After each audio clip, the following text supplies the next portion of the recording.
ನಮಸ್ಕಾರ ಸ್ನೇಹಿತರೆ. ಆಫ್ರಿಕಾ ವಿರುದ್ಧದ ಮೊದಲ ಏಕದಿನ ಪಂದ್ಯದಲ್ಲಿ ಭಾರತದ ದಾಳಿಗೆ ತತ್ತರಿಸಿದ ಆಫ್ರಿಕಾ ತಂಡ.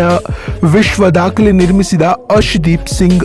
ಸುದ್ದಿಯ ಸಂಪೂರ್ಣ ಮಾಹಿತಿ ಏನು ಎಂಬುದನ್ನು ತಿಳಿಯುವುದಕ್ಕಿಂತ ಮೊದಲು ನೀವು ಕೂಡ ಆವೇಶ್ ಖಾನ್ ಮತ್ತು ಅರ್ಶ್ದೀಪ್ ಸಿಂಗ್ ರವರ ಅಭಿಮಾನಿಗಳಾಗಿದ್ದರೆ ತಪ್ಪದೆ ಈ ಕೂಡಲೇ ಈ ವಿಡಿಯೋಗೊಂದು ಲೈಕ್ ಮಾಡಿ ಮತ್ತು ಅಗತ್ಯವಾಗಿ ಚಾನೆಲ್ಗೊಂದು ಸಬ್ಸ್ಕ್ರೈಬ್ ಮಾಡಿ. ಹೌದು ಸ್ನೇಹಿತರೆ, ಇಂದು ಜೋಹಾನ್ಸ್ಬರ್ಗ್ನ ನ್ಯೂ ವಾಂಡರರ್ಸ್ ಅಂತಾರಾಷ್ಟ್ರೀಯ ಕ್ರೀಡಾಂಗಣದಲ್ಲಿ ನಡೆಯುತ್ತಿರುವ ಭಾರತ ಮತ್ತು ಸೌತ್ ಆಫ್ರಿಕಾ ನಡುವಿನ ಮೊದಲ ಏಕದಿನ ಪಂದ್ಯದಲ್ಲಿ ಟೀಂ ಇಂಡಿಯಾದ ದಾಳಿಗೆ ಸೌತ್ ಆಫ್ರಿಕಾ ತಂಡವು ಅಕ್ಷರಶಃ ತತ್ತರಿಸಿ ಹೋಯಿತು ಅಂತ ಹೇಳಬಹುದು.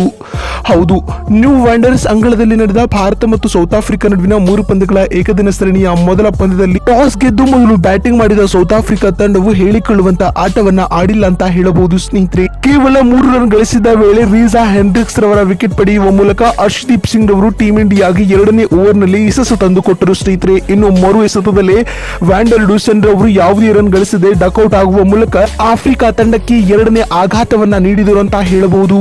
ನಂತರ ಜಾರ್ಜಿ ರವರು 28 ರನ್ ಗಳಿಸಿದ್ದ ವೇಳೆ ಅರ್ಶ್ದೀಪ್ ಸಿಂಗ್ ರವರಿಗೆ 3ನೇ ಬಲಿಯಾದರು ಸ್ನೇಹಿತರೆ. ಇದಾದ ನಂತರ ನಾಯಕ ಆಡಮ್ ಮಾರ್ಕ್ರಮ್ ರವರು 21 ಎಸೆತಗಳಲ್ಲಿ 12 ರನ್ ಗಳಿಸಿದ್ದ ವೇಳೆ ಆವೇಶ್ ಖಾನ್ ರವರ ಬೌಲಿಂಗ್ ನಲ್ಲಿ ವಿಕೆಟ್ ಒಪ್ಪಿಸುವ ಮೂಲಕ ಆಫ್ರಿಕಾ ತಂಡಕ್ಕೆ ಹಿನ್ನಡೆಯನ್ನ ಉಂಟು ಮಾಡಿದರು. ಇದಾದ ನಂತರ ಆಫ್ರಿಕಾ ತಂಡದ ಯಾವೊಬ್ಬ ಬ್ಯಾಟ್ಸ್ಮನ್ ಗಳು ಕೂಡ ಟೀಂ ಇಂಡಿಯಾಗೆ ಸವಾಲಾಗುವಂತೆ ಬ್ಯಾಟಿಂಗ್ ನಡೆಸಲೇ ಇಲ್ಲ ಬಂಧುಗಳೇ. ನಂತರ ಬಂದ ಹ್ಯಾನ್ರಿ ಕ್ಲಾಸೆನ್ ರವರು 6 ರನ್ ಗಳಿಸಿದ್ದ ವೇಳೆ ವಿಕೆಟ್ ಒಪ್ಪಿಸಿದರೆ ಡೇವಿಡ್ ಮಿಲ್ಲರ್ ರವರು 2 ರನ್ ಗಳಿಗೆ ಸುಸ್ತಾಗಿ ಹೊರನಡೆದರು. ಆದರೆ ಟ್ರೈಲೆಂಡರ್ ಆಗಿ ಬಂದ ಆಂಡಿಲೆ ರವರು 49 ಎಸೆತಗಳಲ್ಲಿ 2 ಸಿಕ್ಸರ್ ಹಾಗೂ 3 ಬೌಂಡರಿಗಳೊಂದಿಗೆ 33 ರನ್ ಗಳಿಸಿ ಆಫ್ರಿಕಾ ತಂಡದ ಮೊತ್ತವನ್ನ 100ರ ಗಡಿ ದಾಟಿಸಿದರು ಸ್ನೇಹಿತರೆ. ಇದಾದ ಬಳಿಕ ಕೇಶವ್ ಮಹಾರಾಜ್ 4 ರನ್, ಬರ್ಜರಿ 7 ರನ್, ಅದೇ ರೀತಿ ತಬ್ರೇಜ್ ಶಂಶೀರ್ ಅವರು 11 ರನ್ಗಳ ಕಾಣಿಕೆಯನ್ನ ನೀಡಿದರು ಅಂತ ಹೇಳಬಹುದು. ಈ ಮೂಲಕ ಆಫ್ರಿಕಾ ತಂಡವು ಮೊದಲ ಏಕದಿನ ಪಂದ್ಯದಲ್ಲಿ ಕೇವಲ 116 ರನ್ಗಳಿಗೆ ಸರ್ವಪತನ ಕಂಡಿತು ಬಂಧುಗಳೇ. ಇನ್ನು ಇತ್ತ ಟೀಂ ಇಂಡಿಯಾ ತಂಡದ ಪರ ಬೌಲಿಂಗ್ ವಿಚಾರವಾಗಿ ಮಾತನಾಡ್ತಾ ಬರುವುದಾದ್ರೆ ಅರ್ಶ್ದೀಪ್ ಸಿಂಗ್ ರವರು 10 ಓವರ್ಗಳ ಬೌಲಿಂಗ್ ಮಾಡಿ 37 ರನ್ ನೀಡಿ 5 ವಿಕೆಟ್ ಕಬಳಿಸಿದರು. ಆವೇಶ್ ಖಾನ್ ರವರು 8 ಓವರ್ ಬೌಲಿಂಗ್ ಮಾಡಿ 1 ವಿಕೆಟ್ ಪಡೆದರೆ ಕುಲ್ದೀಪ್ ಯಾದವ್ ರವರು 1 ವಿಕೆಟ್ ಕಬಳಿಸಿದರು ಸ್ನೇಹಿತರೆ.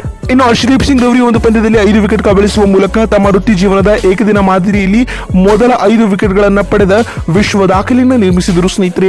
ಅದಲ್ಲದೆ ಸೌತ್ ಆಫ್ರಿಕಾ ನಾಡಿನಲ್ಲಿ 5 ವಿಕೆಟ್ ಪಡೆದ ಭಾರತದ 3ನೇ ಬೌಲರ್ ಎನಿಸಿಕೊಂಡರು ಅಂತ ಹೇಳಬಹುದು.